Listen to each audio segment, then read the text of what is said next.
ஒரு கோயிலுக்காக 2 குழு சண்டை பிடிக்கிறாங்க அப்படின்னு சொன்னா, இது இந்தியால ஏதோ ஒரு கிராமத்துல, ஏதோ ஒரு சாதி குழுமத்துக்கு இடையில இந்த மாதிரியான பிரச்சனையா அப்படின்னு சொல்லி கேட்டீங்கன்னா இல்ல. இது ஒரு இந்து கோயில் தான்.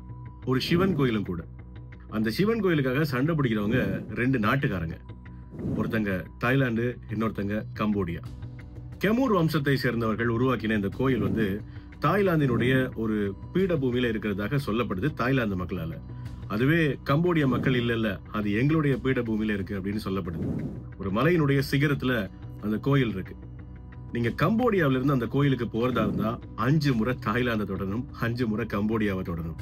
ஏன்னா அந்த வளைவான பாதை தாய்லாந்து மற்றும் கம்போடியாவினுடைய எல்லைக்கு இடையே அப்படியே வளைஞ்சு வளைஞ்சு போகுது. ஆக இது ஒரு சிக்கலான விஷயமா தான் இருக்குது. இந்த சிக்கலான விஷயம் இப்ப இருந்தா இருக்குதா அப்படின்னு சொல்லி கேட்டீங்கன்னா நிச்சயமா இல்ல. ஆனா இப்போ சர்வதேச அரங்குல இது கொஞ்சம் அதிகப்படியான லைம்லைட்ல இருக்கு. காரணம் என்ன அப்படின்னு சொன்னா, டொனால்ட் ட்ரம்ப் உள்ள வந்திருக்காரு.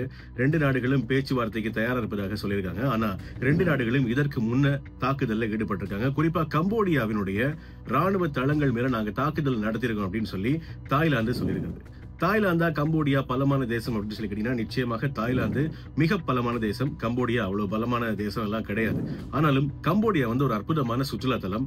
அதிகப்படியான கோயில்கள் இருக்கு. குறிப்பாக கேமூர் வம்சத்தினர் உருவாக்கின கோயில்கள் அங்க அதிகப்படியா இருக்கு. எல்லாருக்குமே தெரியும், உலகத்தினுடைய மிகப்பெரிய கோயில் அங்கோர் வாட், அதுவும் கம்போடியால தான் இருக்கு.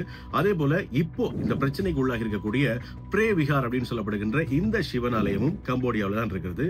ஒரு அற்புதமான கலை படைப்பாக கொண்டாடப்படுகின்ற இந்த பிரே விஹார் தொடர்பான பிரச்சனை கம்போடியாவுக்கும் தாய்லாந்துக்கும் இடையில 1953ஆம் ஆண்டுல இருந்தே ஆரம்பமானதா சொல்றாங்க. அதுனா 1953ஆம் ஆண்டுனா அது வரைக்கும் பிரெஞ்சினுடைய காலனித்துவத்தில் இருந்த கம்போடியா விடுதலை அடையுது. விடுதலை அடையும் போது பிரெஞ்சு இந்த கோயில் கம்போடியாவுக்கு சொந்தமானது அப்படின்னு சொல்லிட்டு போயிட்டாங்க.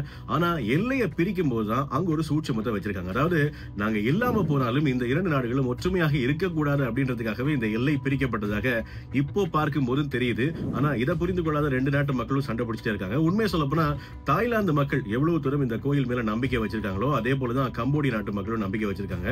கம்போடியாவினுடைய எல்லைக்குள்ளேயே இருந்தாலும் இது தாய்லாந்து வழியாகத்தான் வர வேண்டிய ஒரு தேவை இருக்கிறதுனால 2 நாடுகளுமே உரிமை கோரிக்கொண்டிருக்காங்க. இந்த பிரச்சனை ஆரம்பத்திலே இருந்தாலும் இப்ப மறுபடியும் எதற்காக இதை பற்றி பெருசா பேச ஆரம்பிச்சிருக்காங்க அப்படின்னு சொல்லி கேட்டீங்கன்னா, 2008ஆம் ஆண்டுல யுனெஸ்கோவினுடைய உலக பாரம்பரிய தலம் அப்படின்ற பெருமை நமக்கு வேணும், இது எங்களுடைய கோயில் அப்படின்ற பெருமை நமக்கு வேணும், அடையாளம் நமக்கு வேணும்னு சொல்லி கம்போடியா போயிருக்குது.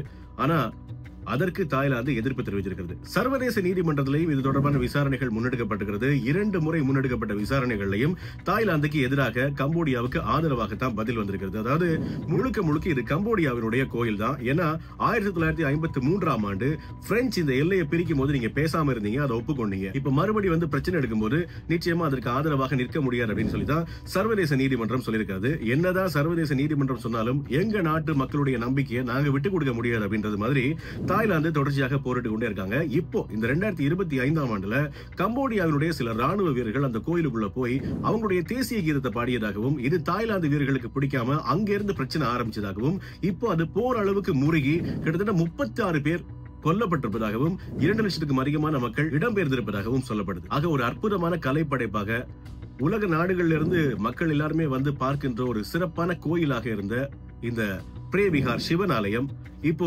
யாருக்குரியது அப்படின்ற பிரச்சனையில பல உயிர்களை காவு வாங்க ஆரம்பிச்சிருக்குது. ஆனா இதற்கு நான் இடம் கொடுக்க மாட்டேன்னு சொல்லி ட்ரம்ப் களத்துல குறிச்சிருக்காரு. அமெரிக்காவுடைய ஒப்பந்தத்துல பாதிப்பு ஏற்படும், நீங்க 2 பேரும் சண்டை பிடிச்சா அப்படின்னு சொல்லி ட்ரம்ப் மிரட்டியதாகவும், இதற்கு பணிந்த 2 நாடுகளும் இறங்கி பேச்சுவார்த்தைக்கு தயாராக இருப்பதாகவும் சொல்லப்பட்டிருக்கிறது. ஆனா இந்த பிரச்சனை இப்போதைக்கு முடிகிற பிரச்சனை இல்ல, இதை யாராலையும் முடிச்சு வைக்கவும் முடியாது அப்படின்றது நம்ம எல்லாருக்கும் நல்லாவே தெரியும்ல.